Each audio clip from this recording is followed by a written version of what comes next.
Jemi kthyer në këtë pjesë të fundit të mesditës për ditën e sotme, ku do të flasim për të rejat nga showbizi dhe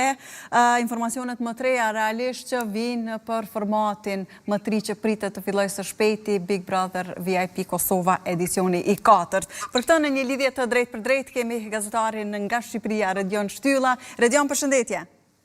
Përshëndetje, mirë se të gjej. Më vjen mirë që je mirë dhe je në këtë lidhje direkte, edhe pse ka kohë që nuk kemi diskutuar për të rejat nga showbizi, Redion.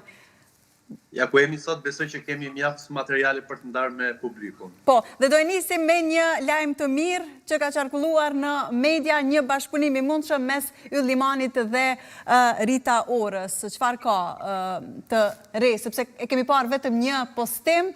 diçka që ka postuar vetë Rita Ora, një bisedë me Yll Limanin, megjithatë cilat janë detajet?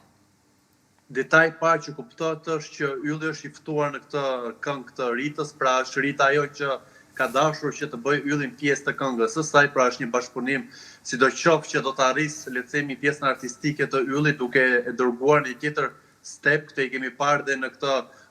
le të themi, pjesën e dytë të vitit, ku Ylli edhe në këngët që ka bërë, ka dalë në për të territorit e Shqipërisë, ka vajtur në Spanjë, atje ku ka marrë dhe inspirimin, jo vetëm për krijimin e këngëve edhe të videoklipeve, më në fund do të shikojmë një Yll global dhe me sa di unë, kënga do të vi shumë shpejt, nuk e di nëse do të jetë e shoqëruar me videoklip apo vetëm me audio, kjo mbetet për të parë në ditët në vijim, për të zbuluar, por që do të vi shumë shpejt si material. Pra thoni se vetë Rita e ka ftuar Yllin, sepse në bisedën që është publikuar,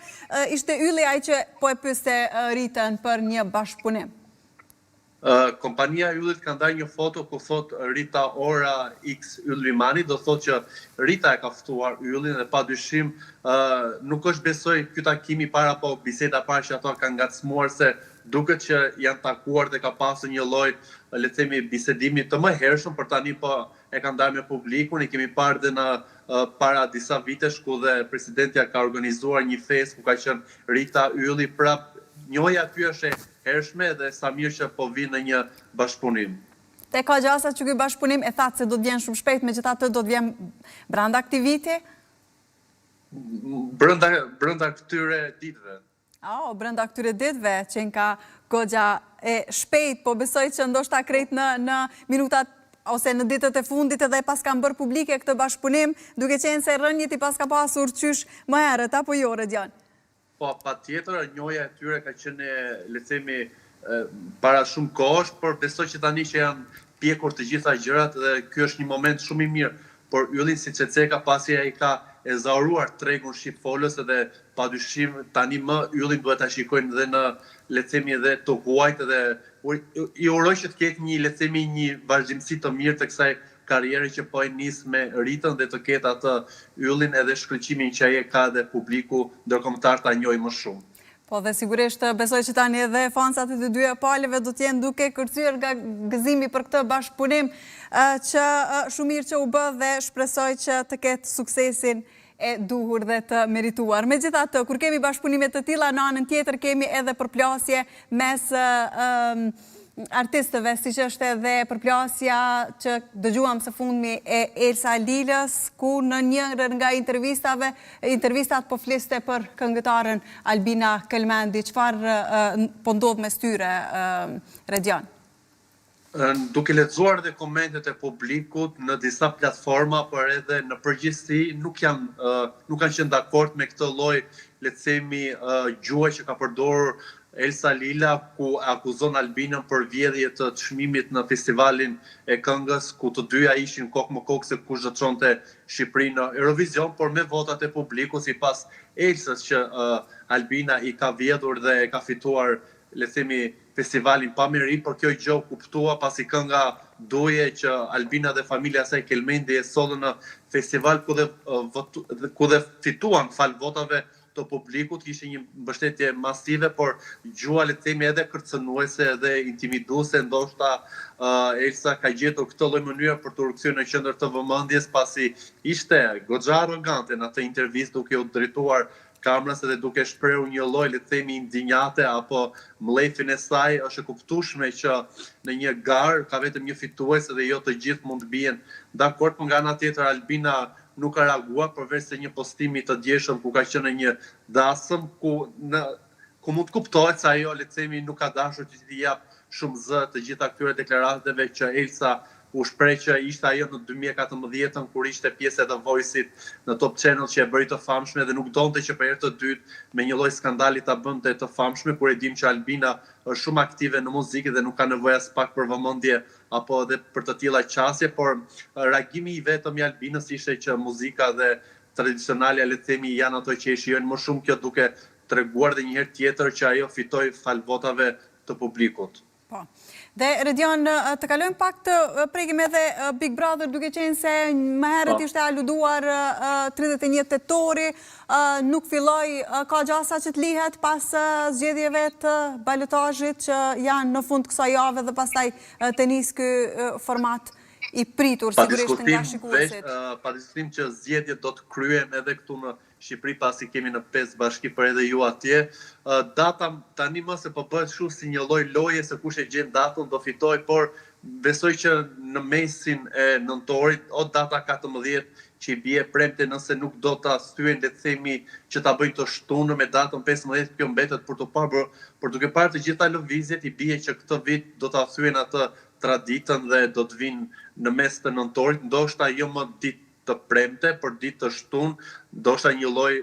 rivaliteti me Bigun e Shqipërisë që pritet të nisë në 10 orë, kjo mbetet për të parë, por sa i takon le të themi gjërave të konfirmuara, Dalina Buzi, e cila u përfol që do të ishte opinioniste, ka bërë një reagim duke thënë që nuk do të jetë ajo, edhe pse e mbajti pak lojën, se unë e kontaktova dhe tha jo nuk kam se çfarë të them, nuk di ende, do të thotë që i ka interesuar pa diskutim që t'i lakohet emri dhe është ndjerë mirë ku ka qarkulluar në portale, por nuk do të jetë ajo opinioniste, ende nuk ka asgjë zyrtare, por nga ana tjetër po flitet për një dhomë speciale që do të jetë në Big Brother për vetëm një banor speciale, duke qenë që i vetmi banor special që mund të jetë në atë Big Brother është Iqbal Huduti, pasi është një grua me mbulesë dhe do atë privatësinë e saj, nuk e di nëse Big Brother do dalë jashtë rregullave dhe do ta fusi Iqbalin në këtë lomën speciale që po përflitet në për klan. Po, dhe ka ndonjë emër tjetër që përflitet që do të hyjë në dhomë speciale apo është vetëm emri i zonjës Iqbal Huduti? Po, linja që u mbaj duke qenë që është një dhomë speciale i bie që duhet jetë për një personazh që nuk e ka le të themi fort të lehtë që të bashkëtoj me të gjithë me një dhomë apo le të themi të ketë një lloj jetese normale që duhet të jetë pasi aty banorët duhet të jenë të gjithë të barabartë, por kjo mbetet vetëm për të parë kur të fillojë Big Brother realisht, pasi janë fjalë që le të themi po qarkullojnë sa ndej këtej. Po, dhe e përmende edhe të shtunën si ditën e mundshme të nisjes, ka gjasa që të ndryshohen primet nga premta të bëhen në një ditë të njëjtë me ato të Big Brother VIP Albania? Po duke qenë që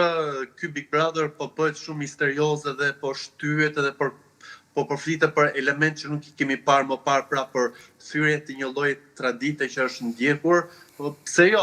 besoj që klani dhe Big Brother i Kosovës mund të jetë një konkurrues dhe ka treguar që vitin e shkuar ka qenë on top me shikueshmëri dhe me të gjitha debatet që ka nxjerrë në shoqëri me temat apo dhe me personazhe që kanë provokuar lojën aty apo dhe historitë e tyre. Redion, do të ishte më mirë sikur të bëhej kjo apo më keq? Edhe në mendimin tuaj, duke qenë se deri tani njerëzit kanë pasur rastin që t'i ndjekin të dyja Big Brotherit, ndërsa nëse do t'jenë në një ditë, atëherë vështirë se do të mund t'i ndjekin të dyja primet. Por kur të filloj, besojnë që kur të filloj Big Brother i Shqipërisë, Big Brother i Kosovës do ta ketë bërë atë gjysmën e rrugtimit, por kjo mbetet vetëm për të parë pasi nuk ka asgjë të konfirmuar se kur do të nisë edhe Big Brother i Shqipërisë, nuk besoj që janë lëvizje që nuk janë menduar mirë apo nuk janë lëvizje që bëhen për të marrë ato që kanë synime për produksioni. Po, e përmende që suksesin e vitit të kaluar, pra të edicionet të kaluar, megjithatë mund të konkurroj Big Brother i Kosovës atë të Shqipërisë, duke marrë parasysh gjithë përvojën që ka dhe Shqipëria në organizimin e këtij formati? Besoj që janë dy, le të themi, mentalitetet të ndryshme, por edhe diku të afërta, por duke qenë që janë personazhe të ndryshme dhe bëhet në një televizion që ka vetëm 3 vite, ndërkohë që në Shqipëri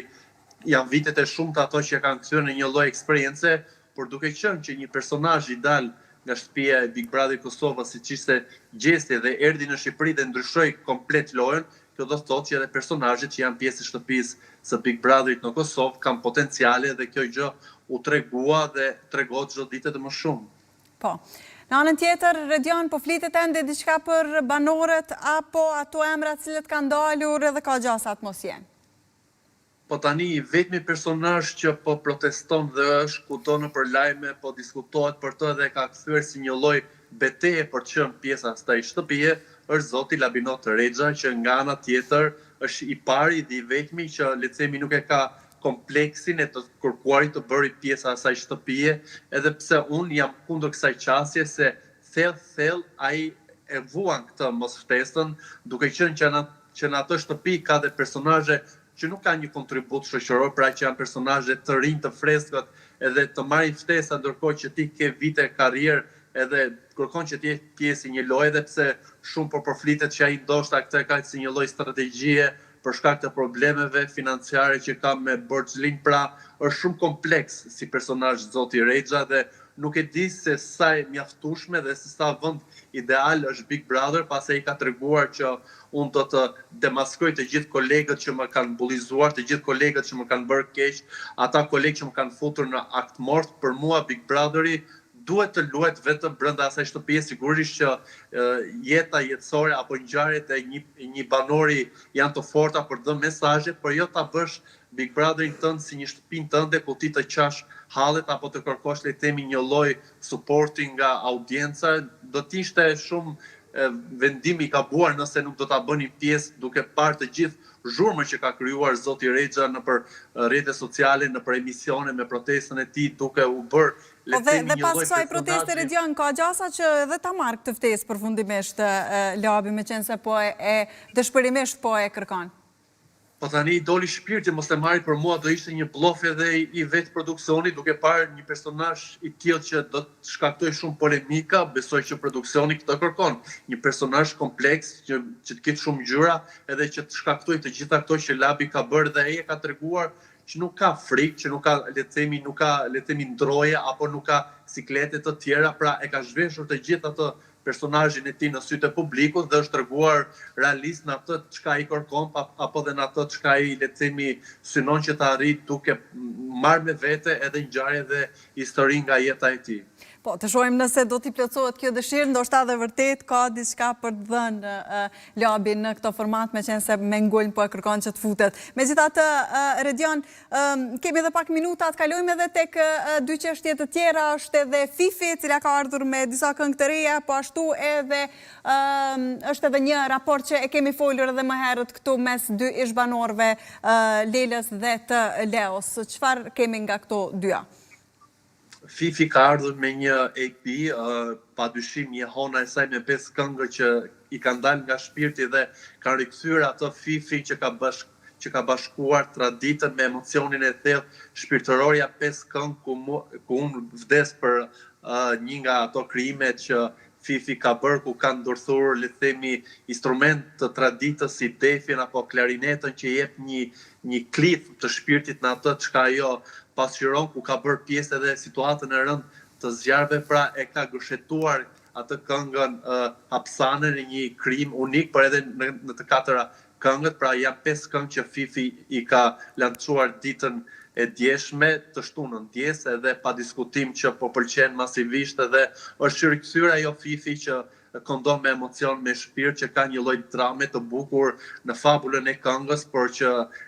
e kanë kthyer, besoj, në një nga artistët dhe ajo është një nga kantatorët që publiku e pëlqen dhe e dëgjon. Sa i takon ish çiftit Leo të shtunën publikoi këngën X, që për të gjithë është një lloj dedikimi për Lelën, ku personazhi që ai ka bërë pjesë të këngës flet keq për femrën, pra që ishte ajo që e prishi këtë marrëdhënie, ishte ajo që e theu në mes të gjithë këtë lidhje. Nga ana tjetër Lela është treguar shumë e drejt për drejt dhe le të themi e fortë në ato që ka postuar, duke thënë që kjo histori ka mbaruar, nuk mund të jem frymëzim për refrenin tënd, edhe artisti duhet ta gjejë diku tjetër frymëzimin, por jo tek ajo. Redian, të falenderoj shumë për të gjitha këto detaje që ndave me ne dhe shikuesit për të rejat nga showbizi dhe të rejat nga formati që shumë po e presin se kur do të filloj Big Brother. Faleminderit shumë, Redian. Faleminderit juve. Me këto informacione nga